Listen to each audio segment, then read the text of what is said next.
عن أبي هريرة رضي الله عنه قال قال رسول الله صلى الله عليه وسلم حق المسلم على المسلم 6: إذا لقيته فسلم عليه، وإذا دعاك فأجبه، وإذا استنصحك فانصح، وإذا عطس فحمد الله فشمته، وإذا مرض فعده، وإذا مات فاتبعه. الحمد لله وصلى الله وسلم على رسول الله وعلى آله وأصحابه ومن اهتدى بهداه. أما بعد، هذا كتاب جامع لآداب كثيرة وأحاديث متعددة ومتنوعة في الآداب الشرعية.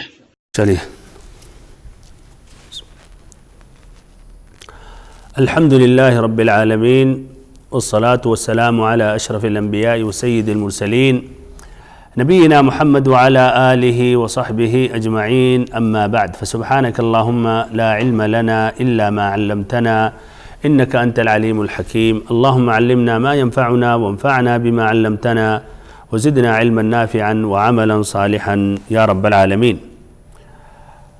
واجب الاحترام بھائیوں، ساتھیوں، دوستو، ہم اس طرح درس نمبر 40 میں داخل ہو چکے ہیں آج، اور آج باذن اللہ عز و جل 2 حدیثیں پیش کریں گے، حدیث نمبر 88 اور حدیث نمبر 89، حدیث نمبر 88 اور ایسے ہی 89، اور باب جو ہے باب آداب قضاء الحاجہ، یعنی قضاء حاجت کے آداب کا بیان، جو یہ 7واں باب ہے کتاب الطہارہ کا. سب سے پہلے جو پہلی حدیث ہے وہ عربی میں یہ نص، یہ عبارت پڑھ رہا ہوں. عن سلمان رضی اللہ عنہ قال لقد نهانا رسول اللہ صلی اللہ علیہ وسلم ان نستقبل القبلة بغائط او بول او ان نستنجي باليمين او ان نستنجي باقل من 3 احجار او ان نستنجي برجيع او عظم. رواہ مسلم. حدیث کا ترجمہ، اور دیکھیے نبی صلی اللہ علیہ وسلم نے کتنی چیزوں سے منع کیا ہے اس حدیث میں. حضرت سلمان رضی اللہ عنہ سے روایت ہے کہ رسول اللہ صلی اللہ علیہ وسلم نے ہمیں منع فرمایا کہ ہم قضاء حاجت اور پیشاب کے وقت قبلہ رخ ہوں. تو کیا ہے نمبر 1 کہ قضاء حاجت اور پیشاب کے وقت قبلہ رخ ہوں، یا دائیں ہاتھ سے استنجا کریں، یا دائیں ہاتھ سے استنجا کریں، یا 3 ڈھیلوں سے کم سے استنجا کریں، یا 3 ڈھیلوں سے کم سے استنجا کریں، یا گوبر اور ہڈی سے استنجا کریں. اسے امام مسلم نے روایت کی. کتنی چیزوں سے نبی صلی اللہ علیہ وسلم نے منع کیا؟ 4 چیزوں سے. یہ حدیث کا ترجمہ واضح ہوا. راوی جو ہیں سلمان رضی اللہ عنہ، ان کا ذکر پہلی مرتبہ آ رہا، تو ان کا بھی اختصار کے ساتھ ان کا بھی ترجمہ پیش کر رہا ہوں. تو یہ ہیں سلمان الفارسی. سلمان الفارسی رضی اللہ عنہ مشہور صحابی رسول، خاصتاً ان کی شہرت یا ان کا نام جب بھی آتا ہے تو ایک غزوے سے ہم ان کو ربط کرتے ہیں، یا اس غزوے کا تصور آ جاتا ہے. وہ کون سا غزوہ؟ غزوہ خندق. تو یہ سلمان الفارسی رحمہ اللہ یا رضی اللہ عنہ، ان کی کنیت ابو عبداللہ ہے. یہ مشہور اور معروف ہیں سلمان الخیر سے بھی. خیر معنی ہوتا بھلائی، یعنی بھلائی والے، خیر والے سلمان. اور جب ان سے پوچھا جاتا تھا ان کے نسب کے بارے میں کہ آپ کا نسب کیا ہے، نسب نامہ کیا ہے، تو کہتے تھے انا سلمان ابن الاسلام من بنی آدم، کہ میں سلمان ہوں، اسلام کا بیٹا ہوں، بنو آدم سے، یعنی ہمارا یہ تعلق ہے. یعنی فخر اس قدر کرتے تھے کہ ہم مسلمان ہیں، اور اس سے بڑھ کر اور کوئی فخر کی بات نہیں ہے کہ ہم اس کی طرف ہم منسوب ہم کریں اپنے والد کی طرف، یا اپنے قبیلے کی طرف، یا اپنے وطن کی طرف. تو کہتے تھے سلمان ابن الاسلام من بنی آدم. ان کا جو قصہ ہے اسلام کا یہ مشہور ہے تاریخ میں، اور بہت ہی عجیب یہ قصہ ہے، اور اس میں بہت سی عبرتیں ہیں. جو اختصاراً یہ ہے کہ یہ فارس کے رہنے والے تھے، فارس کے رہنے والے تھے جو ابھی ایران ہے، اور ان کے والد آگ پوجتے تھے. وہاں کے لوگ اس وقت کیا مجوسی تھے، جو آگ کی تقدیس کرتے تھے، آگ پوجتے تھے، آگ کو کبھی بجھنے نہیں دیتے تھے.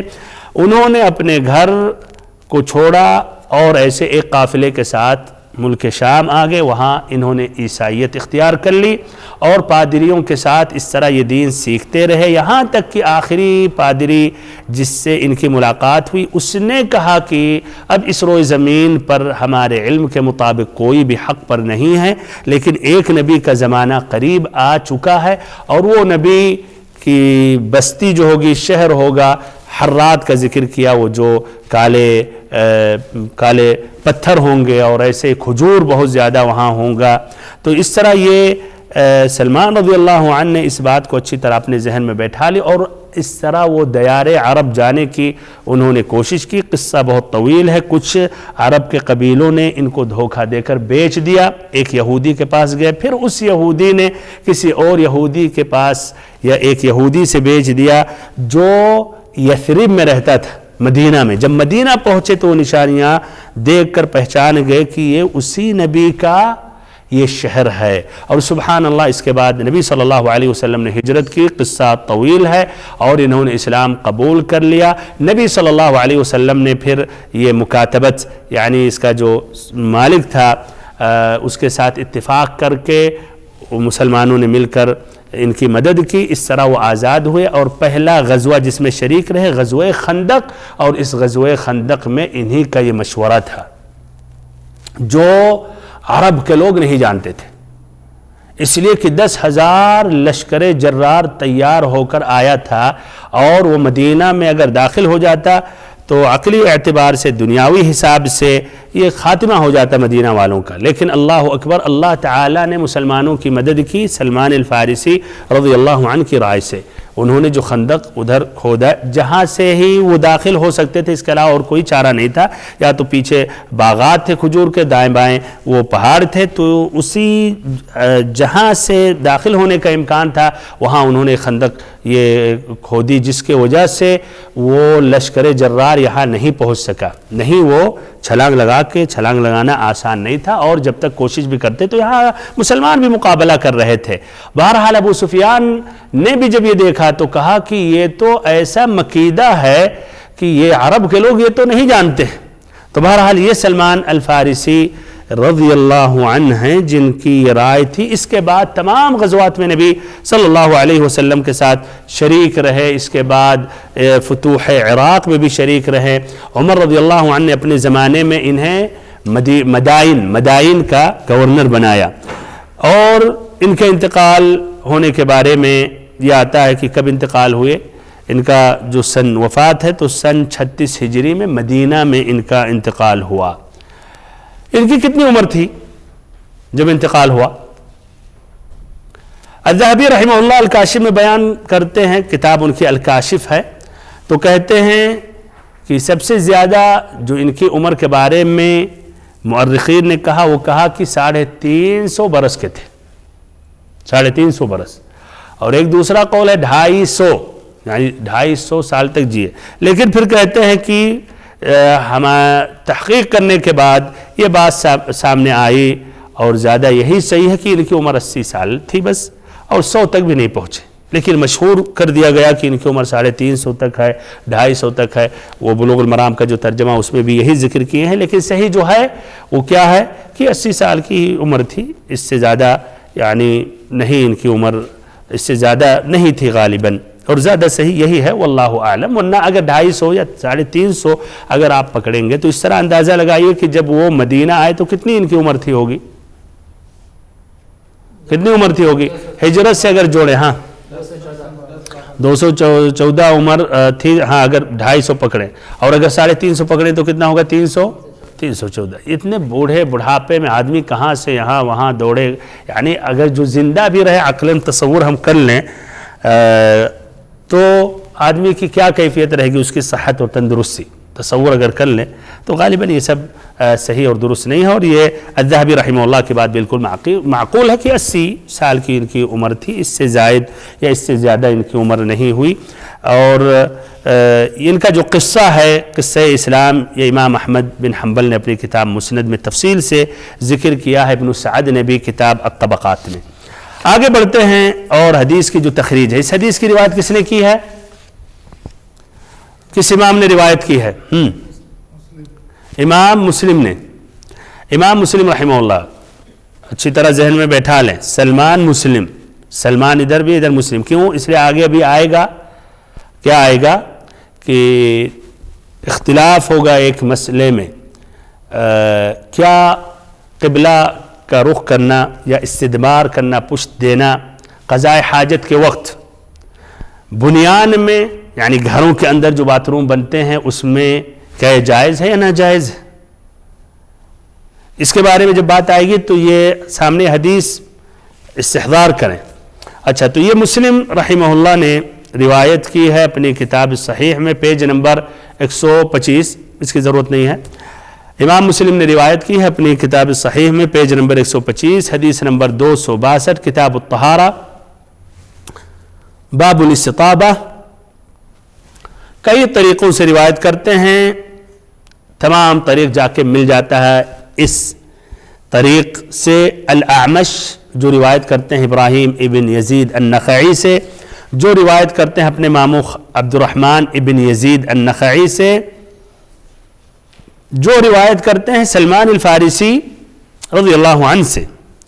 قال، لیکن حدیث دیکھیں مکمل اس طرح، قال کہا عبد الرحمن ابن یزید النخعی نے، قیل لہ یعنی سلمان الفارسی سے کہا گیا، قد علمکم نبیکم صلی اللہ علیہ وسلم کل شیء حتی الخراءہ، کہ تمہارے نبی نے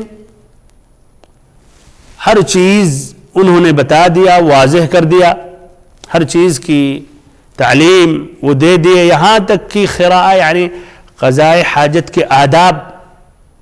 تو اس پر انہوں نے کہا اجل، ہاں بالکل۔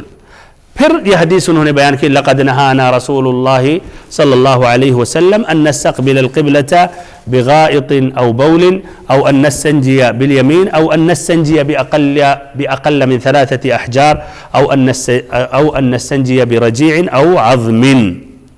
تو شروع میں ایک مناسبت ہے اس حدیث میں، یا کہیے سبب حدیث ہے۔ سلمان رضی اللہ عنہ نے کب یہ حدیث جو وہ نبی صلی اللہ علیہ وسلم سے سنے تھے، کب انہوں نے بیان کیا؟ ابتداءً انہوں نے نہیں بیان کیا، کچھ لوگوں نے سوال کیا، اور روایتوں میں آتا ہے کہ مشرکین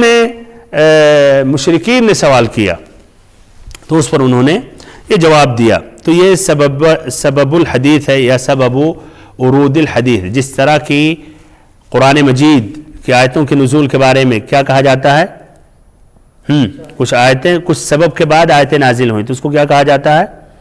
شان نزول، اسباب النزول، شان نزول، ماشاءاللہ۔ تو ادھر اس کو بھی کہتے ہیں سبب ورود الحدیث۔ تو کچھ حدیثیں نبی صلی اللہ علیہ وسلم نے ابتداءً پیش کی، اور کبھی کچھ مناسبت کسی نے سوال کیا تب آپ نے جواب دیا، کوئی قصہ سامنے آیا، کوئی وجہ، کوئی بات۔ اور ادھر سلمان رضی اللہ عنہ نے نبی صلی اللہ علیہ وسلم سے حدیث سنی، لیکن انہوں نے کبھی حدیث بیان کی جب ان سے پوچھا گیا۔ حدیث سے متعلق جو کچھ الفاظ ہیں جن کی تشریح کی ضرورت، تو لقد یہ لام ابتدا ہے، لام ابتدا، اور قد جو ہے لام اور قد کے ساتھ اس طرح کیا معنی پیدا ہوتا ہے؟ یہ اس خبر یا اس بات کی تأکید، بلکہ ایک تیسری بھی بات ہے، وہ قسم جو ہے واللہ لقد یہ محذوف ہے، تو اس طرح تأکید کرتے ہوئے وہ بیان کر رہے ہیں سلمان الفارسی کہ رب العزت کی قسم، اور یہ لام میں بھی تأکید ہے، نمبر 2، نمبر 3 قد میں، کہ یقیناً آپ صلی اللہ علیہ وسلم نے ہمیں بتایا اور یہ کہا یا منع کیا ان چیزوں سے۔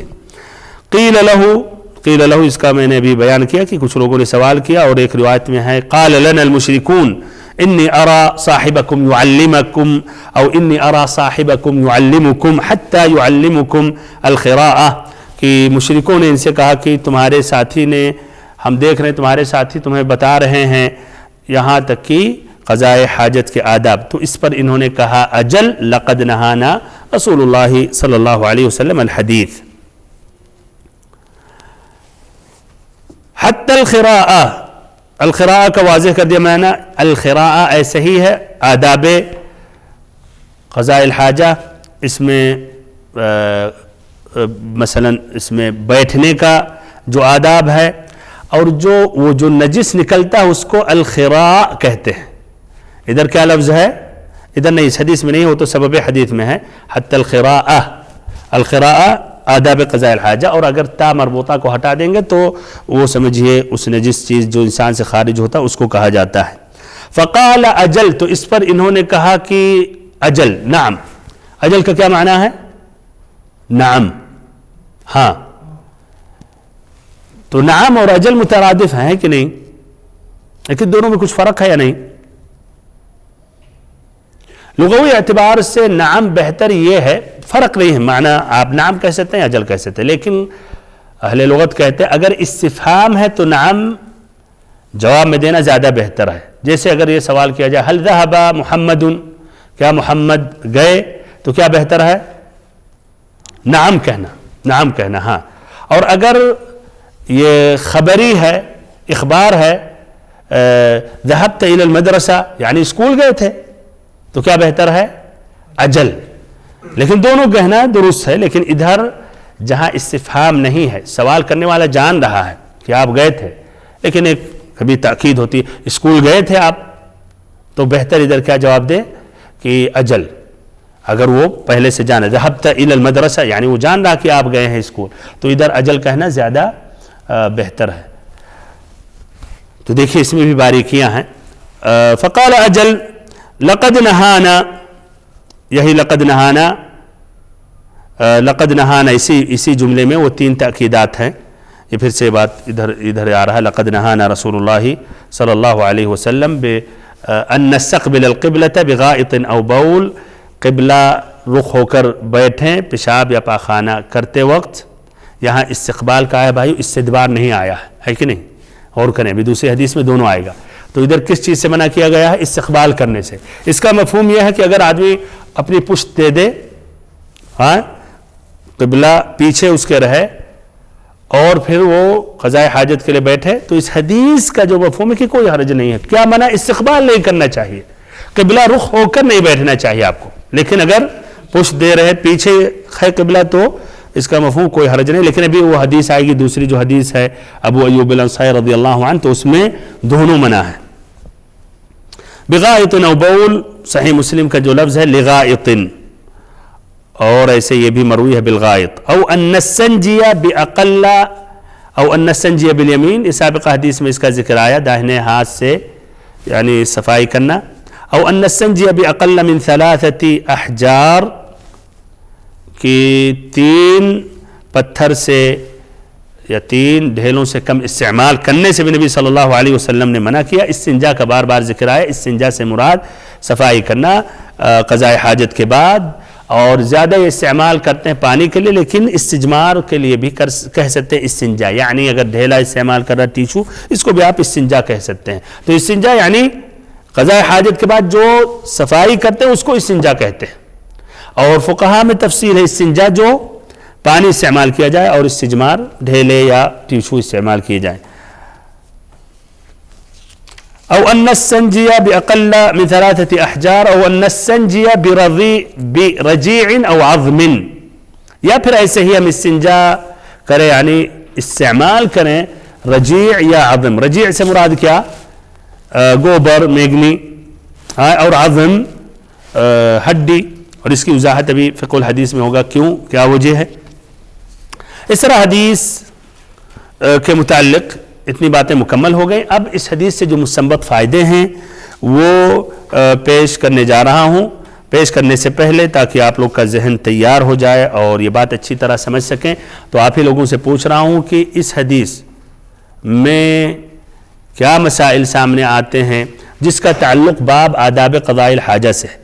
جواب دینے سے پہلے نہ بھولیں کہ اس میں 4 جملہ ہے، تو کم سے کم کتنا اس میں سبق یا مسئلے ہیں؟ کم سے کم 4، کم سے کم، اور 4 سے زائد بھی اس میں ہم اور آپ یہ مسائل نکال سکتے ہیں، اس لیے ایک ہی جملے میں کبھی کبھی 1 سے زائد مسئلہ رہتا ہے۔ تو چلیے جو اہم مسائل ہیں، ہاں پہلا مسئلہ اس حدیث میں کہ پیشاب یا پاخانہ کرتے وقت قبلہ رخ نہیں ہونا چاہیے، قبلہ کی طرف نہیں بیٹھنا چاہیے۔ اچھا، اور داہنے ہاتھ سے صفائی یا استنجا نہیں کرنا چاہیے، قضاء حاجت کے بعد داہنا ہاتھ نہیں استعمال کرنا چاہیے۔ اچھا، اور ایسے ہی 3 ڈھیلوں سے کم نہیں ہونا چاہیے اگر آدمی استجمار کر رہا ہے. اور ایسے نمبر 4 گوبر اور ہڈی سے استنجا کرنا یہ ناجائز ہے. طبعاً استنجا کا معنی کبھی ہمارے ذہنوں میں کیا آتا ہے بھائیو جب کہتے ہیں استنجا کرنے کے لیے گئے ہیں, یعنی پیشاب کرنے کے لیے نا. استنجا کا معنی پیشاب کرنا نہیں ہے, پیشاب کرنے کے بعد جو آدمی پانی استعمال کرتا ہے وہ استنجا ہے. لیکن وہ دونوں داخل ہے. معنی استنجا ظاہر بات ہے آدمی کب صفائی وہ کرے گا جب وہ پیشاب یا وہ کر رہا ہے, لیکن اس اصل معنی صفائی ہے نہ کہ پیشاب کرنا ہے. یہ جاننا ضروری ہے. اچھا یہ 4 اہم فائدے. اس کے علاوہ اچھا کون سے فائدے یا مسائل ہیں؟ یہ تو آسان تھے چاروں, اس لیے حدیث کے ہر جملے سے ایک لیا. اس کے علاوہ چلیے پیش کرتے ہیں, اس کے اندر ابھی واضح ہو جائے گا انشاءاللہ. میں ادھر 6 مسئلہ قبلہ کا احترام کرنا چاہیے. قبلہ کا, ہاں یہ تفصیلی اس میں آ جائے گا. صحیح, جزاک اللہ خیر. اچھا 6 مسئلہ انشاءاللہ بیان کروں گا. پہلا مسئلہ یہ ہے جو بھی آپ لوگوں نے ذکر کیا کہ اس حدیث میں منع ہے کہ قضائے حاجت کے وقت پیشاب پاخانہ کرنے کے وقت آدمی قبلہ کا رخ کرے, قبلہ کی طرف بیٹھے, یعنی چہرہ قبلہ کی طرف کرے. اس سے منع ہے. اور اس حدیث میں یہ واضح ہو رہا ہے, یہ اضافہ ہے کہ آدمی عام میدان میں قضائے حاجت کر رہا ہے یا گھر میں, یا کہیے جو باتھ روم بنے ہوتے ہیں اس میں عام ہے کہ نہیں. اس حدیث سے یہ ہے کہ عام ہے. اس پر غور کریں, ابھی آئندہ اختلاف آئے گا تو یہ ذہن میں رکھنا. اور پھر سے کہہ رہا ہوں کہ مسلم کی روایت ہے. تو اس حدیث کے ظاہری الفاظ سے عام ہے, بنیان میں ہیں, گھر کے اندر ہیں یا گھر کے باہر عام میدان میں صحرا میں ہیں. اور اس کی مزید وضاحت آئندہ حدیث میں کی جائے گی. لیکن اتنا اس حدیث سے یہ مسئلہ مستنبط ہے. طبعاً اس میں استدبار کا نہیں آیا, اسی لیے ہم نے یہی ذکر کیا کہ استقبال کرنے سے منع کیا گیا ہے. دوسرا مسئلہ یہ ہے کہ داہنے ہاتھ سے استنجا کرنا, استجمار کرنا یہ منع ہے. اور اس کی وضاحت کی گئی کہ کیا وہ حرام ہے یا مکروہ ہے. طبعاً الاقرب حدیث کا روشنی میں حرام ہے, لیکن اس میں کچھ اہل علم نے کہا وہ مکروہ ہے. اچھا نمبر 3, اور ادھر بھائی ہمیں زیادہ کنفیوز نہیں ہونا چاہیے کہ کیوں اختلاف ہے حرام اور مکروہ. دیکھیے اختلاف کا دائرہ بہت ہی ضیق ہے. اصل سبھی متفق منع ہے, کوئی نہیں کہا کہ وہ جائز ہے. بس کہیے درجہ, وہ درجہ کتنا درجہ, یعنی کہاں تک پہنچ رہا ہے یہ منع, تحریم تک یا کراہت تک, لیکن اتفاق ہے کہ منع ہے. تو یہ جاننے کے بعد پھر ہمیں جاننا چاہیے کہ اختلاف پھر بہت ہی معمولی ہے, یہ نہیں اختلاف ہے کہ کوئی کرا جائز ہے مثلا. اچھا نمبر 3, تیسرا مسئلہ یہ ہے کہ 3 ڈھیلوں سے, 3 پتھروں سے کم پتھر یا ڈھیلا استعمال کرنا استنجا استجمار کے لیے, قضائے حاجت کے بعد صفائی کے لیے یہ منع ہے. کیوں بھائیو 3 سے کم کیوں نہیں 2 یا 1؟ ہاں اس لیے کہ غالباً 3 سے کم مسحات استعمال کرنے سے آدمی کی صفائی نہیں ہو سکتی ہے, غالباً نہیں ہو سکتی. اچھا ادھر ایک سوال ہے جو آپ لوگ میں ماشاءاللہ غور سے سنے ہیں درس, وہ جواب دے سکتے ہیں. حدیث کا روشنی میں ناجائز ہے 3 سے کم ڈھیلا استعمال کرنا, ہے کہ نہیں؟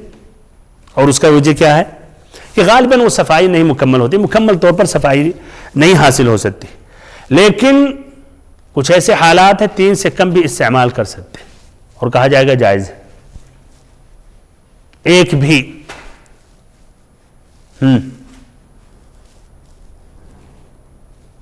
2 بھی,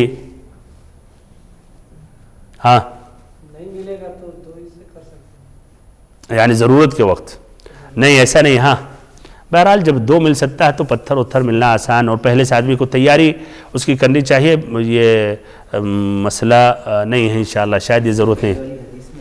ہاں وہ نہیں, لیکن چلیے وہ حدیث میں اگر عام ہے درخواست ہو گیا تو یہ پھر مقدم ہو گیا, تو اب اس حدیث کو لے لیں گے, نہ کہ اس حدیث سے آپ استدلال کریں گے کہ 1-2 بھی استعمال کر سکتے ہیں. چلیے اس کا جواب, اگر آپ, ہاں آسان کر رہا ہوں, پہلے ذکر کیا گیا کہ قضائے حاجت کے بعد سب سے بہتر اور افضل کیا ہے صفائی کے لیے؟ نہیں, ہاں استجمار اور استنجا یہ سب سے بہتر ہے، پھر پانی، پھر استجمار. تو اس کا جواب کیا ہے؟ ہاں، اگر آدمی 3 ڈھیلے سے کم بھی استعمال کرنا جائز ہے، اگر اس کے بعد پانی استعمال کرنا چاہ رہا ہے تو جیسے ٹیشو آدمی نے 1 مرتبہ استعمال کیا پھر اس کے بعد پانی استعمال کیا تو یہ جائز اور درست ہے. منع کب ہے؟ اگر صرف استجمار پر اکتفا کر رہا، صرف ڈھیلے ہی استعمال کر رہا ہے کہ نہیں. لیکن تب بھی واللہ عالم بہتر تب بھی کہا جائے گا اگرچہ بندہ اس پانی استعمال کرنا چاہ رہا ہے تو بہتر ہے کیا حدیث کی روشنی میں کہ 3 ڈھیلے استعمال کرے اور پھر اس کے بعد پانی بھی استعمال کرے. اچھا، اگر 3 سے اس کی صفائی نہیں ہوئی اور اسے شک غالب گمان ابھی بھی کہ صفائی، تو کیا کرنا چاہیے؟ 3 ہی بس، 3 سے زائد نہیں کرنا چاہیے، چوتھا کرنا چاہیے. اچھا، چوتھے سے صفائی ہو گئی تو ہاں، لیکن بہتر ہے وتر سے ختم کرے، 1 اور استعمال کر لے. 5 کرے نہیں، 5 7 کیوں جائیں گے؟ جب 4 میں ہو گیا تو 5، 7 نہیں پھر کہا جائے گا. تو 4 میں اگر ہو گئی صفائی تب بھی بہتر ہے کہ 1 اور استعمال کرے، 5واں، تاکہ وتر سے ختم کرے. اور اس کی دلیل ابو ہریرہ رضی اللہ عنہ کی حدیث بخاری اور مسلم میں ہے، وَمَنِ اسْتَجْمَرَ فَلْيُوتِرْ، کہ جو استجمار کرے تو وترن کرے، یعنی وتر سے ختم کرے. 3 5 7 استجمار سے مراد وہی ڈھیلے استعمال کرنا. اچھا، یہ تیسرا مسئلہ تھا. چوتھا مسئلہ اس پر غور و فکر کریں. او ان السنجی باقل من 3 احجار. آپ لوگ اس سے مسئلہ استنباط کریں، احجار پر غور کریں. کیا مسئلہ یا کیا مسئلہ فقہا ادھر چھیڑ رہے ہوں گے اسی لفظ صرف احجار پر؟ ہاں، اس پر. ہاں، کیا مسئلہ، یعنی کیا مسئلہ؟ ہاں، اور اس میں ہاں اختلاف بھی ہوا اس لفظ کی وجہ سے.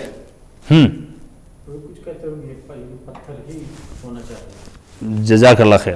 اور پھر دوسرے کہتے ہیں کیا پتھر پر قیاس کر سکتے ہیں جو بھی اگر وہ پاک ہے، جس طرح مان لیں ٹیشو ہے آج کل ہے کہ نہیں، یا ایسے ہی مان لیں اگر لکڑی ہے. چلیے، تو اس الاحجار کا لفظ جو آیا تو ادھر سوال یہ ہے کیا استجمار میں حجر پتھر کا ہونا ہی ضروری ہے یا اس کے علاوہ ہر وہ چیز جو پاک ہے وہ بھی استعمال اور یوز کر سکتے ہیں؟ اس مسئلے میں 2 قول ہیں. پہلا قول یہ ہے کہ نہیں، پتھر کا ہونا ضروری نہیں ہے، واجب نہیں کہ پتھر ہی ہو. اچھا، ان کی کیا دلیل ہے پتھر کا ہونا ضروری نہیں ہے؟ نہیں، اس میں تو احجار ہے تو ان کے خلاف جا رہی ہے. بہت صحیح. کس طرح؟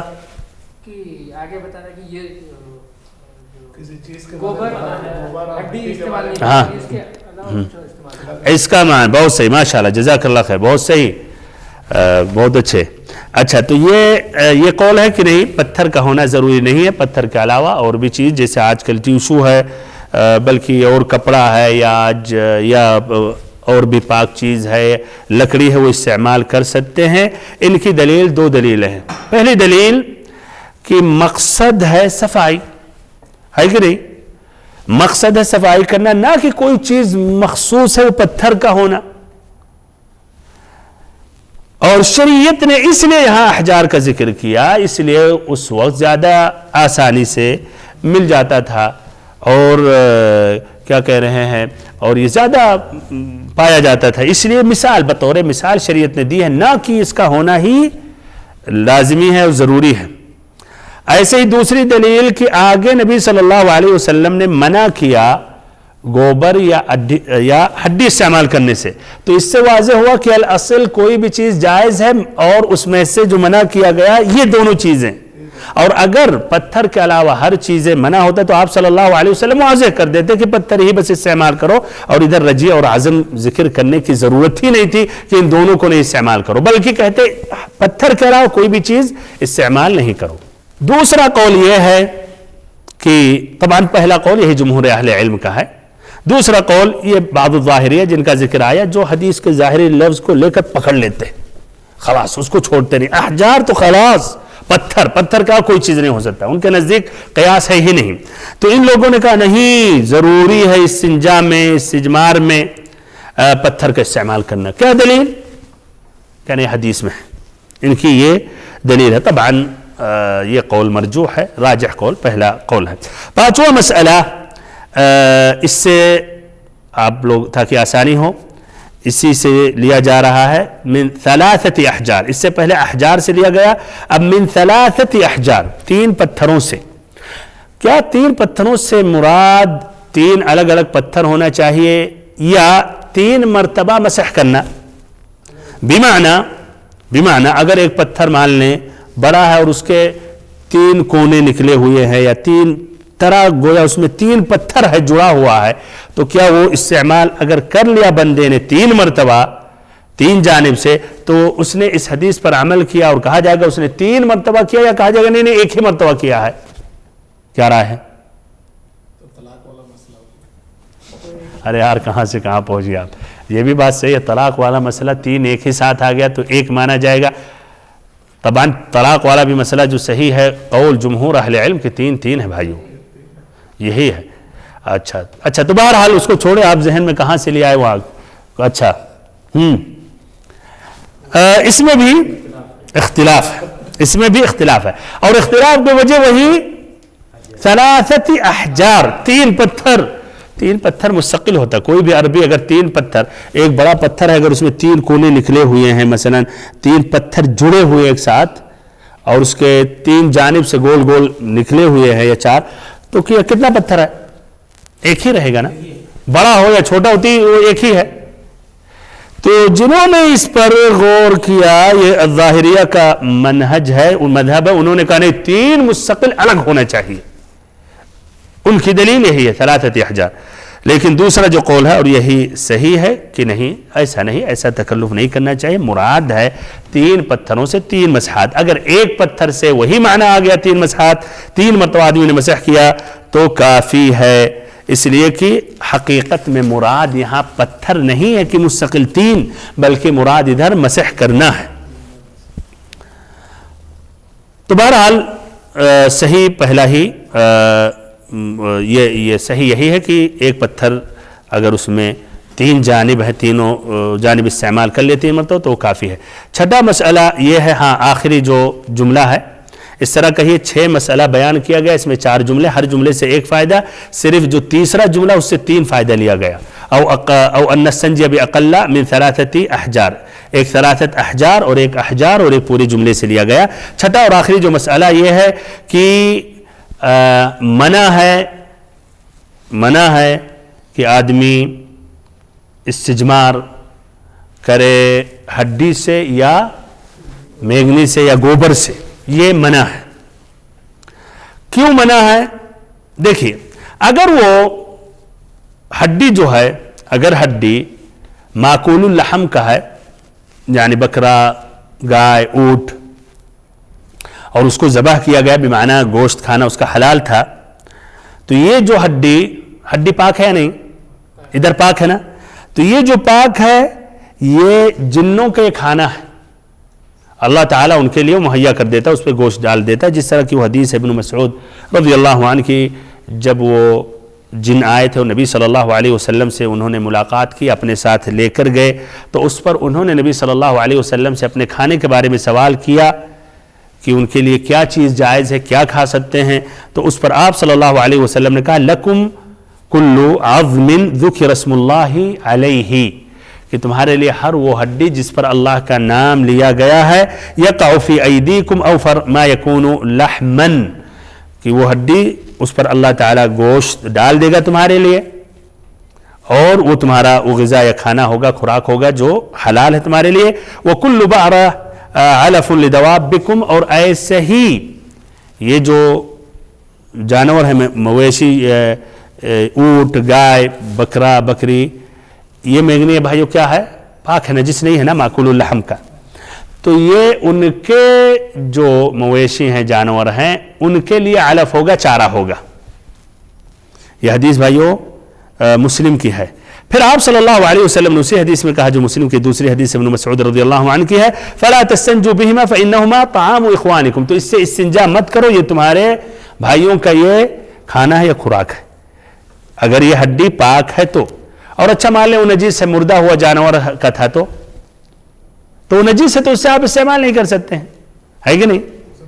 اگر وہ مر گیا وہ جانور، اس کی ہڈی آپ استعمال نہیں کر سکتے کیوں؟ اس لیے وہ نجس ہے، تو نجس چیز سے آپ تھوڑی نجاست کو زائل کر سکتے ہیں۔ اور ایسے ہی جو میگنی ہے یا گوبر ہے تو اس کا بھی وہی ہے کہ اگر وہ پاک ہے تو وہ جنوں کے جو جانور ہیں اس کا کیا ہے؟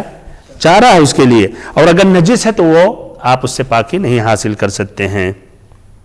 اس طرح اس حدیث کے متعلق جتنی باتیں ہیں مکمل ہو گئی ہیں، اگر کچھ سوالات ہیں تو آخری میں سوال کر سکتے ہیں۔ اس کے بعد والی حدیث بیان کر رہا ہوں، پیش کر رہا ہوں، اس کا تعلق اس حدیث سے ہے، بلکہ ایک اہم مسئلہ اس کو ترک کر دیا گیا ہے اس حدیث کے لیے۔ وہ کون سا مسئلہ؟ قبلہ کی طرف رخ کرنا یا پشت کر کے بیٹھنا قضاء حاجت کے وقت عام میدان میں یا گھروں کے اندر جو باتھ روم ہے، یہ جائز ہے یا حرام ہے یا اس کے اندر تفصیل ہے۔ تو یہ حدیث نمبر 89 اور اس باب قضاء الحاجہ میں حدیث نمبر 12 ہے۔ وَلِلسَّبْعَةِ مِنْ حَدِيثِ أَبِي أَيُّوبَ رضی اللہ عنہ لا تستقبلوا القبلة بغائط لا تستقبلوا القبلة ولا تستدبروها بغائط ولا بول ولكن شرقوا أو غربوا لا تستقبلوا القبلة ولا تستدبروها بغائط ولا بول ولكن شرقوا أو غربوا۔ حدیث کا ترجمہ، اور ساتوں نے حضرت ابو ایوب انصاری رضی اللہ عنہ سے روایت کیا ہے قضاء حاجت اور پیشاب کرتے وقت قبلہ رخ نہ بیٹھو، قضاء حاجت اور پیشاب کرتے وقت قبلہ رخ نہ بیٹھو اور نہ اس کی طرف پشت کرو بلکہ مشرق یا مغرب کی جانب رخ کرو۔ حدیث کے جو راوی ہیں ان کا بھی ذکر پہلی مرتبہ آ رہا ہے، ان کی یہ پہلی حدیث ہے، تو ان کا ترجمہ پیش کر رہا ہوں۔ یہ کون ہے؟ ابو ایوب الانصاری۔ ابو ایوب الانصاری رضی اللہ عنہ کو ہم سبھی اچھی طرح جانتے ہیں۔ کیوں جانتے ہیں؟ اللہ اکبر، اس لیے نبی صلی اللہ علیہ وسلم ہجرت کے وقت آپ ہی کے گھر ٹھہرے تھے۔ کتنی مدت؟ 1 دن 3 دن، 1 مہینے تک، یہاں تک کہ مسجد کی تعمیر ہوئی اور ایسے ہی ازواج مطہرات کے حجرات بنائے گئے۔ اس کے بعد آپ صلی اللہ علیہ وسلم منتقل ہوئے۔ تو دیکھیے اللہ اکبر، اتنی بڑی شرف یا اتنا بڑا شرف اور فخر ہے ابو ایوب الانصاری رضی اللہ عنہ، جن کے گھر میں نبی صلی اللہ علیہ وسلم رہے 1 مہینے تک۔ اور اس طرح وہ کس قدر یہ خوش نصیب تھے، جبکہ پورے انصار ہر کوئی چاہتا تھا نبی صلی اللہ علیہ وسلم ان کے گھر آ کر ٹھہریں، اور ان کی بھی ہوشیاری تھی۔ آپ صلی اللہ علیہ وسلم نے جب اونٹنی کو کہا کہ دعوها فإنها مأمورة، ہر کوئی چاہتا تھا کہ اپنے گھر کی طرف لے جائے، تو آپ صلی اللہ علیہ وسلم تاکہ کسی کے دل میں یہ نہ ہو چھوڑ دو، اسے اللہ کی طرف سے حکم دیا گیا ہے، تو اس طرح چھوڑ دیے۔ اور یہ ابو ایوب الانصاری رضی اللہ عنہ کے گھر کے سامنے اونٹنی بیٹھی، لیکن وہاں اور بھی گھر تھے نا، اور لوگ بھی کہہ سکتے ہیں ہمارے گھر کی طرف ہے، تو ان کی ہوشیاری، انہوں نے کجاوا لے کر اپنے گھر کجاوا لے کر اپنے گھر پہنچا دیے، تو اس طرح یعنی سبقت حاصل کر لے گئے۔ اچھا، ابو ایوب الانصاری رضی اللہ عنہ مشہور ہیں، سے نام ان کا کیا ہے؟ دیکھیں کچھ صحابہ کرام کنیت سے مشہور ہیں اور ہر کوئی جانتا ہے کہ بچہ جانتا ہے، لیکن اچھا نام ان کا خالد ابن زید الانصاری الخزرجی النجاری، بنو النجار کے ابو ایوب الانصاری خالد ابن زید الانصار، انصار کے تھے، مدنی مدینہ کے تھے، خزرجی قبیلے خزرج سے تھے، النجاری بنو النجار کے تھے۔ یہ عقبہ بیعت العقبہ کے وقت بھی تھے، نبی صلی اللہ علیہ وسلم سے انہوں نے بیعت کی، غزوہ بدر میں شریک رہے، غزوہ احد میں شریک رہے، غزوہ خندق میں، بیعت الرضوان میں، بلکہ تمام مشاہد غزوات میں نبی صلی اللہ علیہ وسلم کے ساتھ رہے، بلکہ نبی صلی اللہ علیہ وسلم کے بعد بھی بھائیوں اور اللہ کی راہ میں شہید ہوئے اتنا دور قسطنطنیہ جو استنبول ہے، اس کی جو قلعہ ہے، اس قلعہ کے نیچے کہیں ان کی یہ قبر ہے۔ معاویہ رضی اللہ عنہ کے زمانے میں سن 50 یا 51 ہجری میں یا 52 ہجری میں وہ اس غزوے میں شریک رہے، اور وہیں ان کا انتقال ہوا اور وہیں مدفون بھی ہیں۔ دیکھیے اس طرح دین اسلام کو دنیا کے ہر گوشے میں پہنچانے کے لیے صحابہ کرام نے کتنی قربانیاں دی۔ اسی لیے ہم سبھی پر فرض ہے ان صحابہ کرام سے محبت کرنا۔ نبی صلی اللہ علیہ وسلم سے 150 حدیثیں روایت کرتے ہیں، جس میں 7 حدیثیں متفق علیہ ہیں اور 1 حدیث امام بخاری روایت کرتے ہیں جو منفرد ہے امام مسلم سے، اور ایسے ہی 5 حدیثوں میں امام مسلم منفرد ہے امام بخاری سے۔ حدیث کی تخریج وَلِلسَّبْعَةِ، 7 نے روایت کی، یہ بھی ذہن میں رکھیں، بترجیح کے وقت یہ بات آئے گی، یہ 7 نے روایت کی ہے، یعنی اس میں کون داخل ہیں؟ سب سے پہلے امام بخاری اور مسلم، اور اس سے پہلے والی حدیث سلمان والی کس نے روایت کی ہے؟ امام مسلم نے۔ اچھا، تو یہ 7 نے روایت کی ہے، 7 سے مراد امام بخاری، امام مسلم، ابو داؤد، ترمذی، نسائی، ابن ماجہ، امام احمد۔ امام بخاری نے روایت کی اپنی کتاب الصحیح میں پیج نمبر 30 حدیث نمبر 144، کتاب الوضوء میں، باب لا تستقبل القبلہ ببول ولا غائط الا عند البناء جدار او نحوه۔ اس کا ترجمہ سنا دیتا ہوں، اور ابھی بات جب آئے گی فقہ الحدیث میں تو آپ لوگوں سے سوال کروں گا۔ ترجمہ یہ ہے، غور سے سنیں، اس لیے اس کا تعلق اصل جو حدیث جس کے لیے ابن حجر رحمہ اللہ نے پیش کیا اس باب میں اس سے تعلق ہے۔ امام بخاری نے کیا ترجمہ اس حدیث، کس باب کے تحت اس حدیث کو پیش کیا؟ باب لا تستقبل القبلہ ببول ولا غائط الا عند البناء، کہ قبلہ کا رخ نہیں کیا جائے گا پیشاب اور پخانہ کرتے وقت الا عند البناء، سوائے بنیان کے اندر، گھر کے اندر یا جہاں بنا ہوا ہے بنیان کے اندر، جدار او نحوی، دیوار ہو یا اسی کی طرح۔ تو اس سے کیا واضح ہوا کہ امام بخاری فرق کرتے ہیں بنیان اور غیر بنیان میں۔ ایسے ہی امام بخاری نے ایک دوسرے مقام پر روایت کیا، پیج نمبر، اس حدیث کی روایت دوسرے جگہ بھی انہوں نے اس حدیث کو دہرائی، وہ پیج نمبر 69 حدیث نمبر 394، کتاب الصلاح، باب قبلۃ اہل المدینہ و اہل الشام والمشرق۔ تو کتاب الصلاۃ میں دیکھیں قبلہ، دیکھیے قبلہ کے متعلق، باب قبلۃ اہل المدینہ و اہل الشام والمشرق، امام مسلم نے روایت کی ہے، پیج نمبر 126 حدیث نمبر 264، کتاب الطہارہ، باب الاستطابہ، ابو داؤد نے پیج نمبر 14 حدیث نمبر 9، ایک دم شروع ہی میں یعنی، کتاب الطہارہ، باب کراہیت استقبال القبلہ عند قضاء الحاجہ، الترمذی نے پیج نمبر 3 حدیث نمبر 8، کتاب ابواب الطہارہ، باب فی النہی عن استقبال القبلة بغائط او بول، نسائی نے پیج نمبر 3 حدیث نمبر 21، کتاب الطہارہ، باب النہی عن استدبار القبلہ عند الحاجہ، وابن ماجہ پیج نمبر 48 حدیث نمبر 318، کتاب الطہارہ، باب النہی عن استقبال القبلہ بالغائط والبول۔ امام احمد نے مجلد 38 میں 3 جگہوں پر پیج نمبر 506 حدیث نمبر 23524 میں، اور ایسے ہی حدیث پیج نمبر 518 حدیث نمبر 23536، ایسے پیج نمبر 551 حدیث نمبر 23577۔ یہ تمام حضرات یہ 7 روایت کرتے ہیں، مختلف طریقوں سے جا کر ملتے ہیں الزہری سے، جو روایت کرتے ہیں عطاء ابن یزید اللیثی سے، جو روایت کرتے ہیں ابو ایوب الانصاری رضی اللہ عنہ سے، کہتے ہیں کہ قال رسول اللہ صلی اللہ علیہ وسلم۔ اس سے پہلے ادھر بھی ایک سوال ہے، من حدیث ابی ایوب رضی اللہ عنہ، یہ حدیث مرفوع ہے یا موقوف ہے؟ من حدیث ابی ایوب لا تستقبل القبلہ ولا یہ نبی صلی اللہ علیہ وسلم نے کہا یا ابو ایوب کا قول ہے؟ ابو ایوب، اس حدیث کا ایک اس سے تو یہ دھوکے میں آدمی واقع ہو جائے گا، لیکن نہیں، یہ مرفوعاً ہے، اسی لیے بہتر یہ تھا کہ ابن حجر رحمہ اللہ کو کہہ دینا چاہیے وَلِلسَّبْعَ مِنْ حَدِيثِ ابی ایوب رضی اللہ عنہ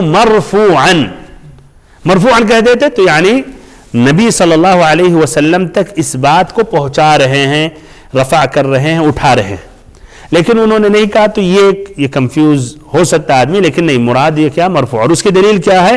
یہاں جو حدیث میں پیش کر رہا ہوں اس میں کیا ہے؟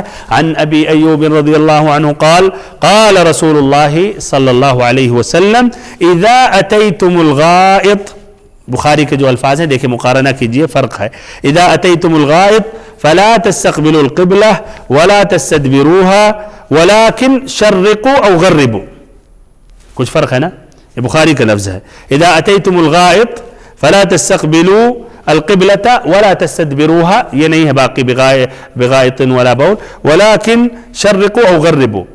پھر آخر میں یہ بھی ہے، یہ بات ضروری ہے، یہ اور بھی روایتوں میں ہے، السبعہ نے مختلف جگہوں پہ انہوں نے بھی روایت کی ہے. قال ابو ایوب، اس کا ذکر ادھر نہیں آیا جبکہ بہت مہم ہے، اور نہ شرح میں بھی اردو میں جو ترجمہ ادھر بھی نہیں ذکر کیے، اسی لیے غور سے سنیں. ابو ایوب کہتے ہیں فقدمنا الشام، ہم شام پہنچے، فوجدنا مراحیض قد بنیت قبل القبلہ، تو ہمیں ایسے باتھ روم ملے جو قبلہ کی طرف اس کا اتجاہ تھا، اس کا رخ تھا. فننحرف، تو ہم اس سے کچھ مائل ہوتے تھے، یعنی قضاء حاجت کے وقت. ونستغفر اللہ تعالی، اور استغفار کرتے تھے اللہ تعالی سے. کیوں استغفار کرتے تھے اس کی بھی وضاحت ہوگی، اس لیے مکمل تو نہیں ہو پائے گا. اچھا، تو یہ بخاری کا لفظ ہے موضع ثانی میں. اور یہ الفاظ جو ہے یہ ابن حجر نے کس کا لفظ ادھر پیش کیا ہے؟ ادھر ابو داؤد سے، ابو داؤد کا جو لفظ ہے وہ سب سے قریب ہے. یہ لفظ جو اختیار کیا ہے ابن حجر رحمہ اللہ نے وہ ابو داؤد کا، ابو داؤد کی حدیث پیش کر رہا ہوں اور اس سے مقارنہ کریں. حدیث یہ ہے اذا اتیتم الغائط، اس کے معنی ادھر انہوں نے اختصار کیا ہے. ابو داؤد میں کیا ہے؟ اذا اتیتم الغائط فلا، پھر پورا سنیں، پھر دیکھیں کیا فرق ہے. شروع کا تو نہیں کیا ہے ابن حجر نے نا، پھر سے ابو داؤد والا شروع سے سنا رہا ہوں، پھر دیکھیں کیا فرق ہے شروع کے علاوہ. ابو داؤد کے الفاظ اذا اتیتم الغائط فلا تستقبلوا القبلہ، اذا اتیتم الغائط فلا تستقبلوا القبلة بغائط ولا بول ولكن شرقوا او غربوا. ادھر ولا تستدبروها ابو داؤد میں غیر موجود ہے لیکن بخاری میں اور ان کے علاوہ اور میں بھی موجود ہے. تو اس طرح کا یہ اختصار انہوں نے بیان کیا ہے اور بالضبط کسی ایک سے انہوں نے روایت نہیں کی ہے.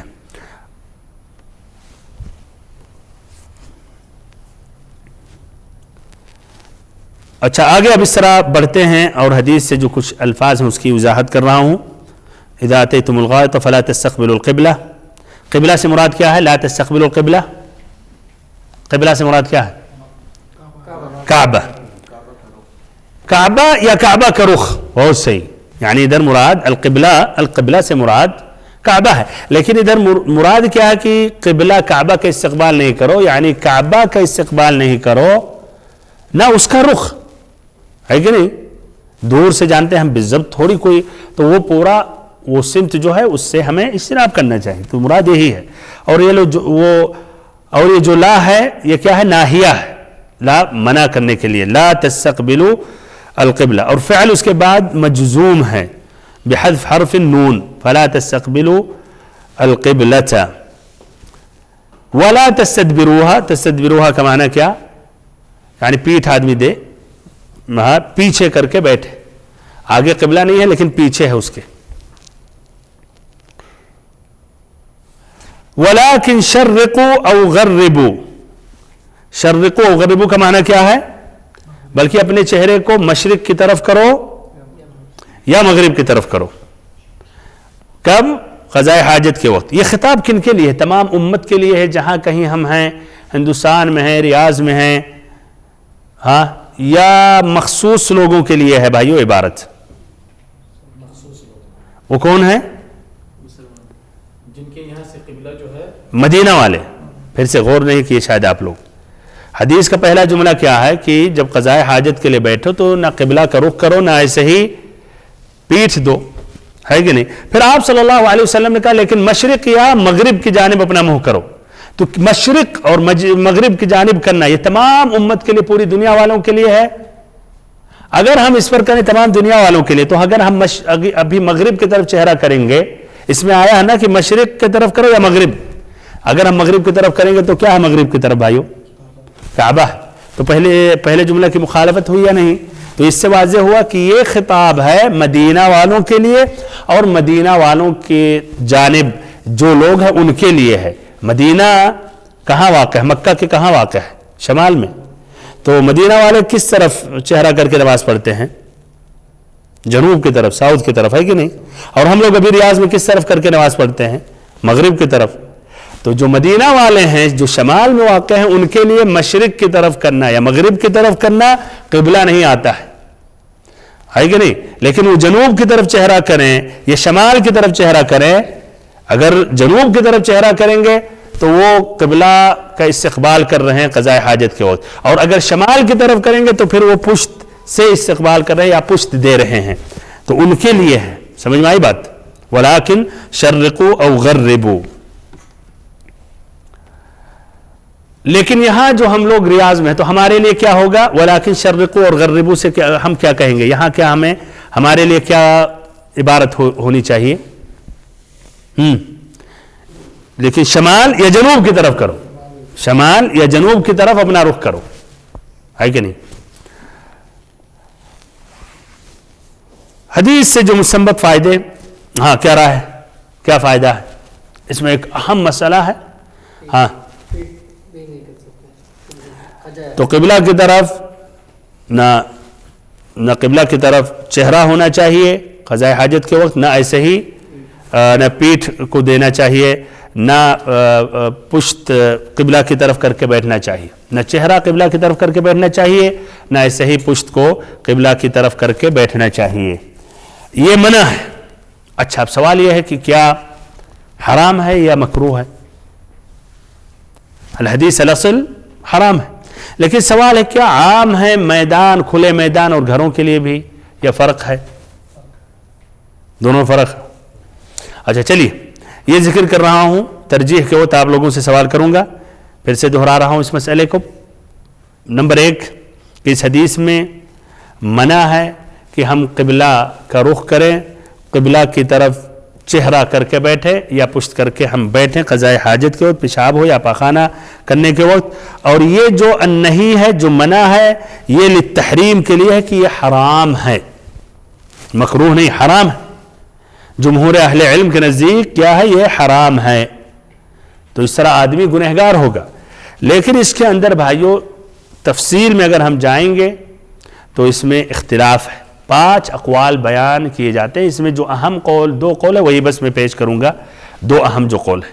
پہلا جو قول ہے کہ حرام ہے قبلہ کا رخ کرنا، قبلہ کی طرف چہرہ کر کے بیٹھنا یا پشت کر کے بیٹھنا، پشت قبلہ کی طرف کر کے بیٹھنا قضاء حاجت کے وقت مطلقاً، چاہے آدمی عام میدان میں، صحرا میں کر رہا ہے، کھیت میں بیٹھا ہوا ہے، یا ایسے ہی گھروں میں جو باتھ روم بنے ہوئے ہیں چھوٹے چھوٹے کمروں کے اندر، یا سمجھیے کمرے کی طرح وہ بھی اس میں جو یہ بنائے جاتے ہیں قضاء حاجت کے لیے. تو اس حدیث کے روشنی میں کیا عام ہے کہ نہیں؟ اس میں تو نہیں تفصیل ہے. لا تستقبلوا القبلة ولا تستدبروها بغائط ولا بول. اور اس سے پہلے والی حدیث میں بھی سلمان کیا؟ نہانا رسول اللہ صلی اللہ علیہ وسلم ان نستقبل القبلة بغائط او بول. عام ہے. تو ان کا یہ قول اس حدیث کی روشنی میں کیا معقول ہے؟ نہیں، بالکل معقول ہے. اور یہ قول جو ہے یہ احناف کا مذہب ہے. ایسے ہی امام احمد سے بھی مروی ایک روایت ہے. ابن تیمیہ رحمہ اللہ بھی بھائی اس کے قائل ہیں، ان کے شاگرد ابن القیم بھی، ایسے ابن العربی الشوکانی جو نیل الاوطار کے مؤلف ہیں، ایسے ہی شیخ مبارک پوری رحمہ اللہ یا مبارک پوری جو جامع الترمذی تحفۃ الاحوذی جن کی کتاب ہے، جو ترمذی کی مشہور اور معتبر کتاب ہے. ایسے اس دور میں مثلا شیخ محمد بن ابراہیم، تو ان کا یہ قول ہے. اہل علم کا بھی ذکر کر رہا ہوں، اس سے بھی بھائیو ترجیح کے وقت بعد میں ترجیح کرنے کے وقت فرق پڑ جاتا ہے. تو یہ کیا ہے کہ مطلقاً کیا ہے؟ حرام ہے قبلہ کی طرف چہرہ کرنا، یا ایسے ہی قبلہ کی طرف قضاء حاجت کے وقت بیٹھنا، یا ایسے ہی پشت کرنا اس کی طرف. ان کی کیا دلیل ہے؟ یہ حدیث. اور کون سی حدیث؟ سابقہ حدیث سلمان رضی اللہ عنہ والی حدیث. اور اس کے علاوہ اور بھی حدیثیں ہیں. دوسرا قول کیا ہے؟ ہاں دوسرا قول کیا ہوگا کہ جائز ہے، گھروں میں جائز ہے اور عام میدان میں جائز نہیں. تو ہاں دوسرا قول یہ ہے قضاء حاجت کے وقت قبلہ کی طرف رخ کر سکتے ہیں، پشت کو بھی کر سکتے ہیں. یہ جائز ہے اگر آپ گھروں کے اندر جو باتھ روم بنے ہوئے ہیں یا جو کہیے دیواریں ہیں چاروں طرف سے، اور عام میدان میں جائز نہیں ہے. یہ قول مالک، شافعی، امام احمد سے بھی ایک روایت ہے. اور ایسے ہی کس کا بھی قول ہے بھائیو؟ امام بخاری کا. کس طرح پتہ چلا امام بخاری کا؟ انہوں نے باب باندھا اور کہا کہ بنیان میں انہوں نے فرق اس کا کیا بالنص. انہوں نے یہ کہا لا تستقبل القبلہ ببول ولا غائط الا عند البناء، کہ قبلہ کا رخ نہیں کیا جائے گا بول اور غائط کے وقت سوائے اگر بنیان میں ہے آدمی، بنے ہوئے جگہ میں، یا اگر دیوار ہے وغیرہ تب. تو ان کا بھی ہے. ایسے الصنعانی رحمہ اللہ نے بھی اس کو راجح قرار دیا اور کئی اہل علم نے اس کو راجح قرار دیا. اچھا ان کی دلیل کیا ہے؟ ان کی دلیل کیا ہے؟ ان کی دلیل ابن عمر رضی اللہ عنہما کی حدیث ہے جو ابن حجر نے ذکر نہیں کیا اور یہ بخاری اور مسلم میں ہے. تو ان کی دلیل کیا ہے؟ ابن عمر رضی اللہ عنہما کی حدیث جس کی روایت امام بخاری اور امام مسلم نے کی ہے. کہتے ابن عمر رضی اللہ عنہما رقیت یوما علی بیت حفصہ فرأيت رسول الله صلى الله عليه وسلم يقضي حاجته مستقبل الشام ومستدبر الكعبة، یا مستقبل الشام مستدبر الكعبة، وفي رواية مستقبلا بیت المقدس. یہ بھی بخاری اور مسلم کی روایت ہے کہ میں ایک مرتبہ حفصہ رضی اللہ عنہا کے گھر کے اوپر چڑھا، یعنی چھت پر، تو میں نے دیکھا نبی صلی اللہ علیہ وسلم اپنی ضرورت پوری کر رہے ہیں، قضاء حاجت کے لیے بیٹھے ہیں، اور آپ کا چہرہ شام کی طرف ہے اور پشت کس طرف ہے؟ کعبہ کی طرف. مدینہ تصور کر رہے ہیں نا، مدینہ کے شمال بیت المقدس اور جنوب میں کعبہ ہے. تو چہرہ نبی صلی اللہ علیہ وسلم بیت المقدس کی طرف کیے ہیں. ایک روایت میں بیت المقدس، ایک میں ہے شام، اسی طرف بیت المقدس ہے جو پہلا قبلہ تھا، اور پشت کیے ہوئے ہیں کعبہ کی طرف. تو آپ صلی اللہ علیہ وسلم کیا پشت کیے ہوئے تھے کعبہ کی طرف. غور کریں اس حدیث میں پشت کیے ہوئے تھے، یعنی استقبال نہیں کیے. تو کیا اب کہہ سکتے ہیں کہ بنیان میں گھروں کے اندر جو باتھ روم بنے ہوئے ہیں وہ کعبہ کی طرف اپنا چہرہ بھی کر سکتے ہیں؟ اگر کہہ رہے چہرہ بھی کر سکتے تو حدیث ابن عمر میں صرف کیا آیا ہے؟ پشت. تو یہ اہل علم کہتے نہیں قبلہ کی طرف چہرہ بھی کر کے بیٹھ سکتے ہیں قضاء حاجت کے وقت. اگر آپ گھروں میں ہیں، باتھ روم میں ہیں، یا دیوار یا کچھ رکاوٹ ہے تو آپ کر سکتے ہیں. یا تو قیاس کرتے ہوئے کہ جس طرح آپ استدبار کر سکتے ہیں، پشت قبلہ کی طرف کر سکتے ہیں، تو ایسے ہی استقبال بھی کر سکتے ہیں. یا ایک دوسری بھی حدیث ہے جابر رضی اللہ عنہ کی جو ابو داؤد نے روایت کی ہے اور ترمذی نے اور ابن ماجہ نے، کہ کان رسول اللہ صلی اللہ علیہ وسلم قد نهانا عن أن نستدبر القبلة أو أن نستقبلها بفروجنا إذا أهرقنا الماء. قال ثم رأيته قبل موته بعام يبول مستقبل القبلة. کہ میں نے نبی صلی اللہ علیہ وسلم کو دیکھا، آپ صلی اللہ علیہ وسلم کے انتقال ہونے سے ایک مہینہ پہلے آپ قبلہ کی طرف رخ کر کے پیشاب کر رہے. تو اس میں وہ بھی آ گیا. اچھا، تو یہ دوسرا قول ہے. دونوں اقوال میں سے زیادہ راجح کیا ہے؟ پھر سے ایک مرتبہ پہلا قول ہے کہ مطلقاً حرام ہے قبلہ کی طرف رخ کرنا یا پشت کرنا. آپ گھروں میں باتھ روم بنے ہوئے ہیں اس میں یا عام میدان میں، یہ حرام ہے دونوں. اور دوسرا قول ہے کہ نہیں، اگر عام میدان میں تو حرام ہے قبلہ کی طرف رخ کرنا یا پشت کرنا، اور گھروں میں کوئی مشکل نہیں ہے، کسی بھی اتجاہ سے میں آپ کر سکتے ہیں. کون سا زیادہ راجح ہے؟ اچھا، اور راجح کرنے سے پہلے میں آپ کو دلیلیں دے رہا ہوں اور دیکھیں آپ. پہلا قول انہوں نے یہ جواب دیا، پہلے قول نے یہ جواب دیا دوسرے قول کی جو دلیلیں ہیں. کیا دلیلیں؟ ابن عمر رضی اللہ عنہما کی حدیث اور جابر رضی اللہ عنہ کی حدیث. ابن عمر رضی اللہ عنہما کی حدیث جو حفصہ کے گھر کے چھت پر جب یہ چڑھے، بخاری مسلم نے روایت کی ہے، اور جابر رضی اللہ عنہ والی حدیث ابو داؤد ترمذی اور ایسے ابن ماجہ نے روایت کی ہے. جواب یہ دیتے ہیں کہ جو ابن عمر رضی اللہ عنہما والی حدیث ہے اس میں کئی احتمالات ہیں، اس میں وہ نص اتنا صریح نہیں ہے جس طرح یہ حدیث ہے، یہ عام ہے. اور ایسے سلمان رضی اللہ عنہ والی بھی حدیث ایک دم کلیئر ہے اس مسئلے میں. قبلہ کی طرف اپنا رخ مت کرو، اپنا چہرہ بیٹھ کر چہرہ سے استقبال نہیں کرو، نہ اپنی پشت اس کی طرف کرو، واضح ہے. اور یہ جو حدیث ہے اس میں احتمالات ہیں. کیا احتمالات ہیں؟ کہتے ہیں کہ احتمال ہو سکتا ہے اس نہیں سے پہلے ہے، کہ نبی صلی اللہ علیہ وسلم نے جو منع کیا اس سے پہلے کی بات ہے. ایک دوسرا کہتے ہیں ممکن ہے کہ یہ خاص ہے نبی صلی اللہ علیہ وسلم کے لیے. کہتے ہیں ممکن اس وقت ضرورت کی بات تھی, نبی صلی اللہ علیہ وسلم کوئی ایسی ضرورت تھی ہو کہ آپ مثلا قبلہ سے ہٹ نہیں سکتے تھے. یہ ایسے ابن القیم رحمہ اللہ, ابن القیم کی کیا رائے ہے کہ مطلقاً ناجائز حرام ہے. انہوں نے 6 جواب دیا ابن عمر رضی اللہ عنہما کی حدیث کا, اور کہا اس میں کلیئر نہیں ہے, واضح نہیں ہے. تو 6 جواب دیا. بہرحال کچھ جواب اتنا ضعیف ہے لیکن المهم 6 جواب دیا. اور جابر رضی اللہ عنہ کی جو حدیث ہے تو کہتے ہیں یہ حدیث سنن میں ہے, اتنی یہ قابل اعتماد نہیں ہے. اس میں ایک راوی ابن اسحاق ہیں, ابن اسحاق کے بارے میں کلام ہے, صحیح جو مسئلہ کہ وہ صدوق ہیں وسط ہیں. تو کہتے ہیں جب یہ حدیث میں جو صدوق ہیں تو یہ جو کلیئر حدیثیں ہیں اس کے مقابلے میں اس حدیث کو ہم نہیں لے سکتے. یہ حدیث اس کا مقابلہ نہیں کر سکتی. کیوں؟ اس لیے اس کا درجہ کم ہے. یہ حدیث بخاری و مسلم میں ہے. اچھا, تو یہ ان کا یہ جواب ہے. کیا رہا ہے بھائیو؟ واللہ اعلم. بہرحال یہ مسئلہ شائکہ ہے, اور لیکن حدیث کے روشنی میں واللہ اعلم پہلا قول زیادہ معتبر ہے, زیادہ اس میں قوت ہے. کیوں؟ اس لیے اس میں صراحت سے منع کیا گیا ہے, صریح ہے. ابھی یہی میں ذکر کر رہا تھا. اور خطاب تمام امت کے لیے ہے کہ نہیں؟ اور کئی صحابہ کرام نے روایت کی ہے.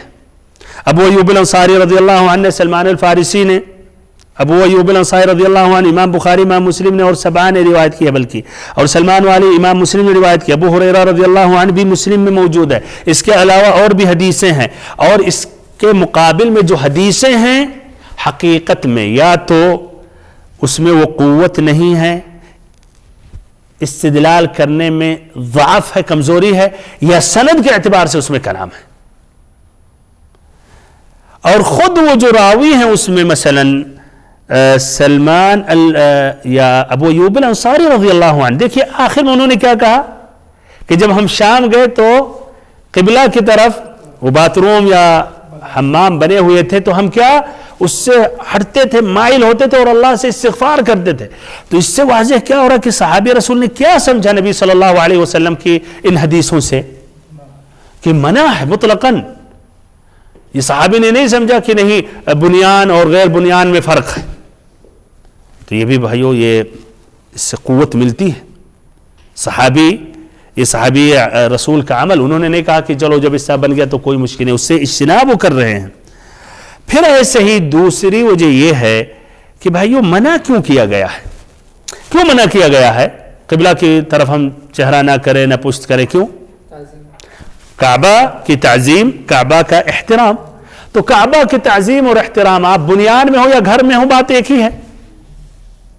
اگر آپ کہہ رہے نہیں اس لیے بند کمرہ ہے تو مسئلہ نہیں ہے اور عام بنیان میں مسئلہ ہے, تو اچھا آپ جب کمرے میں ہیں دیوار ہے سامنے نا, تو ایسے عام میدان میں بھی جب آپ رہ رہے ہیں تو سامنے پیڑ ہو سکتا ہے, پہاڑ ہو سکتا ہے, ندیاں ہو سکتی ہے, آگے جا کر گھر بنے ہوں گے, ہے کہ نہیں؟ پھر ایسے ہی سوچے اگر آدمی چھوٹے سے کمرے میں اگر قبلہ کی طرف نماز پڑھ رہا تو کیا کہا جائے گا قبلہ کی طرف متوجہ ہو کے نماز پڑھا یا نہیں؟ تو ایسے اگر پیشاب پاخانہ کر رہا تو کہا جائے گا قبلہ کی طرف کیا اس نے یا نہیں؟ ہاں, تو یہ واللہ عالم دلیل کے اعتبار سے اس میں قوت ہے اس قول میں. تو واللہ عالم یہ زیادہ یہی صحیح ہے. اور اس کے بالمقابل میں بہرحال جو کہتے ہیں دونوں میں فرق ہے, ان کے پاس بھی دلیلیں ہیں, اس میں بھی قوت ہے. اس میں علی سبیل المثال الشعبی رحمہ اللہ کہتے ہیں ان للہ عبادا ملائکة وجنا یصلون فلا يستقبلهم احد ببول ولا غائط. یہ اللہ تعالیٰ کے کچھ ایسے بندے ہیں جو فرشتے ہیں یا جن ہیں جو نمازیں پڑھتے ہیں تو ان کا استقبال, ان کو اپنا چہرہ نہ دے نہ پشت دے قضاء حاجت کے وقت, پیشاب اور پاخانہ کے وقت. ولا تستدبرهم واما كنفكم فانما هي بيوت لا قبلة فيها. لیکن تمہارے گھروں میں جو باتھ روم ہیں تو اس میں قبلہ نہیں ہے, یعنی وہ بات نہیں پائی جاتی ہے. بہرحال احوط بہتر تو یہی ہے کہ آدمی پہلے قول کو لے لے, اور اپنے ملکوں میں الحمدللہ اس کا اہتمام کرتے ہیں. اور اس کے ایک اہم سبب کیا ہے کہ حنفیوں کا یہ مذہب ہے، تو جہاں حنفیوں کا بھی مذہب ہے اور یہی فقہ رائج ہے اور ساتھ ساتھ حدیث کے روشنی میں بھی اقرب ہے، تو اس طرح تقریباً سبھی اس پر عمل کرتے ہیں، بلکہ وہاں ایک عامی بھی، وہ جاہل بھی جو ہوتے اس کا خیال کرتے ہیں۔ لیکن یہاں آپ دیکھیں گے تو شاید اس دوسرے قول کو راجح کرتے ہوئے اپنی آسانی جہاں سمجھتے ہیں اسی طرف قبلہ کا رخ کر دیتے ہیں۔ بہرحال شیخ بن عثیمین رحمہ اللہ کی شرح پڑھ رہا تھا بلوغ المرام میں، تو انہوں نے کہا کہ گھروں میں توڑ دینا چاہیے اور اس کو ہٹانا چاہیے، کہنے کہ اس کو ہٹانا چاہیے، حدیث اس میں ہے تو اس سے ہمیں بچنا چاہیے۔ بہرحال اللہ المستعان۔ اچھا، دوسرا فائدہ یہ ہے، کیا سورج کی طرف ہم رخ کر سکتے ہیں یا پشت کو کر سکتے ہیں اور ایسے چاند کر سکتے ہیں؟ کیوں؟ کیا دلیل ہے؟ ماشاءاللہ، اور وہ بھی بالکل۔ پہلی بات، اس مسئلے کو کوئی چھیڑا ہی گیا، آپ ہو سکتا ہے کچھ کہیں یہ کون سا مسئلہ، یہ کہاں چلا حدیث میں سورج چاند یہ سب کا ذکر ہی نہیں ہے، اس لیے چھیڑا گیا۔ اس لیے کچھ فقہا نے کہا کہ یہ اللہ کا نور ہے سورج اور چاند میں، اسی لیے اس کی طرف رخ نہیں کرنا چاہیے، نہ پشت کرنا چاہیے۔ تو اس کا جواب یہ ہے کہ نہیں، ایسا کچھ نہیں ہے، سورج کی طرف چہرہ کر سکتے ہیں، ویسے چاند کی طرف بھی، پشت بھی اس کی طرف کر سکتے ہیں۔ دلیل اس کی کہ نبی صلی اللہ علیہ وسلم نے قبلہ کی طرف رخ کرنے سے اور ایسے پشت کرنے سے منع کیا ہے، اس کے علاوہ اور چیزوں سے نہیں منع کیا ہے، تو آپ قیاس نہیں کر سکتے۔ ایسے نمبر 2 حدیثی میں ولیکن شرقوا وغربوا، مغرب کی طرف یا مشرق کی طرف، آپ مشرق کی طرف کریں گے، سورج اس وقت نکلتا ہے صبح کے ٹائم، تو اس میں تو خود آپ نے کہا کہ مشرق کی طرف کرو مدینہ والوں کو، اور ایسے ڈوبنے کے بعد مغرب کی طرف بھی۔ تو بہرحال یہ اس طرح یہ کہنا درست نہیں، اور یہ بھی کہنا کہ اللہ رب العزت کا اس میں نور ہے، تو یہ صحیح نہیں ہے یہ کہ اللہ کا نور سورج اور چاند میں ہے، اللہ تعالیٰ کا مخلوق ہے، اللہ نے اس میں وہ نور دیا ہے، نہ کہ وہ اللہ کا وہ نور ہے۔ ایسے ہی یہ نور جو ہے صرف سورج اور چاند کے لیے خاص نہیں، اور بھی ستاروں میں ہے، تو اس طرح ان ستاروں سے بھی بچیں۔ حقیقت میں اس طرح یہ مشکل ہے اور یہ صحیح اور درست یہ مسئلہ نہیں ہے۔ تیسرا مسئلہ، آخری مسئلہ یہ ہے، اس میں کعبہ کی تعظیم اور اس کا احترام واضح ہو رہا ہے، اس لیے کیوں کعبہ کی تعظیم اور احترام؟ اس لیے کہ وہ اللہ کا گھر ہے، اللہ تعالیٰ نے اس کعبہ کو اپنی طرف منسوب کیا۔ قرآن کی کون سی آیت ہے؟ وَطَهِّرْ بَيْتِيَ، ہمارے گھر کو پاک اور صاف رکھو، ہمارے گھر کو تو اللہ نے اپنی طرف منسوب کیا ہے، اور اسی لیے اس کا بہت ہی اونچا مقام ہے مسلمانوں کے نزدیک، بلکہ اسلام سے پہلے مشرکین بھی اس کا اتنا احترام کرتے تھے، اس کی تعظیم کرتے تھے۔ اسی لیے بھائیو، نماز میں ہمیں قبلہ کی طرف رخ کر کے نماز پڑھنا فرض ہے، لازمی ہے، اور وہ عظیم عبادت جس میں انسان اللہ رب العزت سے مناجات کرتا ہے، اللہ تعالیٰ کے لیے خاص عبادت ادا کرتا ہے، تو جس کا یہ مقام اور رتبہ ہے، یہ غیر مناسب ہے کہ اس کی طرف آدمی قضاء حاجت کے وقت اپنا چہرہ کرے یا پشت کرے۔ اس کے علاوہ اور بھی فائدے ہیں، لیکن ایک فائدہ بس ذکر کر کے من باب الفائدہ مزید، یعنی وہ ہے کہ ایک ہی حدیث میں 2 جملہ آیا ہے، ایک تمام امت کے لیے ہے اور پھر ایک خاص ہے مدینہ والوں کے لیے، تو یہ ممکن ہے کہ آپ صلی اللہ علیہ وسلم کے احادیث میں ایک ہی حدیث میں ایک خطاب عام ہو تمام امت کے لیے، اور اسی سے متصل دوسرا خطاب خاص ہو کچھ مسلمانوں کے لیے، جس طرح کی مدینہ والے اور مدینہ والوں کی طرف جو ہیں۔ اس طرح بات مکمل ہو گئی۔ اللہ تعالیٰ سے دعا کرتا ہوں کہ اللہ تعالیٰ ہم سبھی کو علم نافع عطا کرے۔ وصلی اللہ وسلم وبارک ونعم علی عبدک ورسولک محمد۔